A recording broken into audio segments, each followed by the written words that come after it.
dan barokah untuk saya khususnya, untuk keluarga saya, teruntuk antum semua, keluarga antum dan seluruh yang menyaksikan tayangan ini dimanapun dan kapanpun berada. Amin Allahumma amin.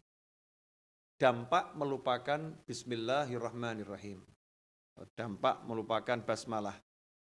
Jadi basmalah atau Bismillahirrahmanirrahim adalah bagian daripada kalamullah, bagian daripada Al-Quran.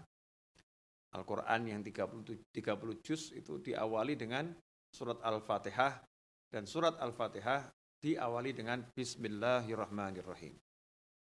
Nah, apa dampaknya? Kita semua tahu dalam kehidupan ini segala sesuatu berproses. Ya, segala sesuatu berproses. Dan proses awal itu sangat menentukan hasil akhir.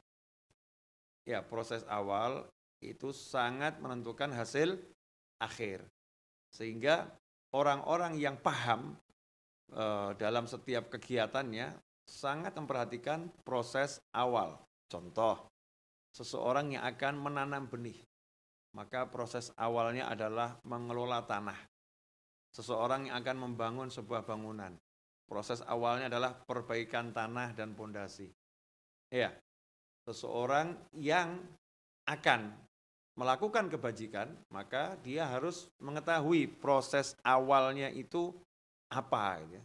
Proses awalnya apa. Baginda Muhammad SAW dalam sebuah hadis beliau bersabda, kullu amrin dzibalin la yubda'u fihi bismillahirrahmanirrahim fahuwa aqta. Atau kama qala sallallahu alaihi wasallam. Segala hal yang baik, dzibal, dikatakan oleh para ulama, dzibalin artinya segala sesuatu yang dalam proses pengerjaannya memerlukan proses berpikir. Ya, dalam proses pengerjaannya untuk melakukannya kita perlu berpikir. Ada tahapan berpikir. Contoh, mau mengambil gelas, itu ada tahapan berpikir, menggerakkan tangan, mata melihat ke arah gelasnya, kemudian tangan menggenggam. Ya, seseorang yang mau keluar dari rumah, ada proses berpikir. Dia akan keluar lewat pintu mana, kemudian dia akan naik apa, dia akan bergerak ke arah mana. Ada proses berpikir. Segala suatu kebaikan yang dalam pelaksanaannya membutuhkan proses berpikir, bukan spontan. Gerak spontan, misalnya seseorang dilempar, maka dia menghindar, ini spontan. Seseorang yang mau jatuh, kemudian dia berpegangan, ya, ini spontan. Semua gerak spontan itu tidak disyariatkan untuk mengawalinya dengan Bismillahirrahmanirrahim, karena spontan. Tetapi untuk segala sesuatu yang dzibal dalam proses pengerjaannya ada tahapan berpikir, maka disyariatkan oleh Nabi Muhammad SAW agar kita mengawalinya dengan Bismillahirrahmanirrahim. Ya, Bismillahirrahmanirrahim atau Bismillah. Kullu amrin dzibalin, segala perkara yang dalam proses pengerjaannya ada tahapan berpikir, la yubda'u fihi bismillahirrahmanirrahim, kemudian tidak diawali dengan Bismillahirrahmanirrahim, fahuwa aqta', maka amalan tersebut terputus. Nah, terputus inilah para ulama mengatakan terputus dari apa?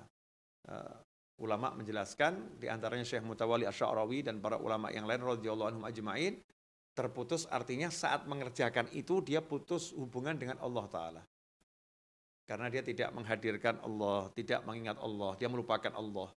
Dia tidak membaca bismillah, dia mengabaikan Allah Ta'ala, maka terputus dengan Allah Ta'ala. Akibatnya pekerjaan yang putus hubungan dengan Allah tersebut tidak mendapatkan keberkahan. Ya, karena putus hubungan dengan Allah tidak mendapatkan keberkahan.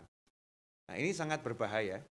Bagaimana kita melakukan sesuatu tapi kita melakukannya tanpa menyertakan kuasa Allah, melakukannya tanpa menyertakan restu Allah, melakukannya tanpa kita minta pertolongan dari Allah Subhanahu wa Ta'ala. Seperti kita berjalan sendiri, padahal kita nggak bisa berjalan sendiri. La haula wa la quwata illa billah.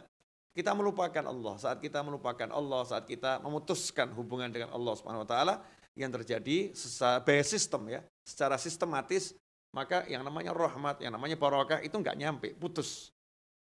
Karena nggak dibismillahin. Ya, nggak ada bismillah, nggak menyebut minta izin sama Allah. Lain halnya ketika kita mau makan, kita berhenti sejenak.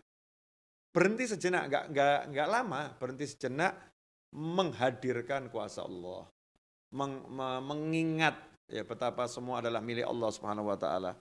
Menyadari bahwasanya ini anugerah Allah taala. Sejenak kita menghadirkan semua kuasa ilahi, menghadirkan kemahakuasaan Allah taala, kemudian kita minta izin sama Allah. Bismillah, ya Allah, saya minta izin ya untuk memakan makanan yang Engkau karuniakan kepadaku ini.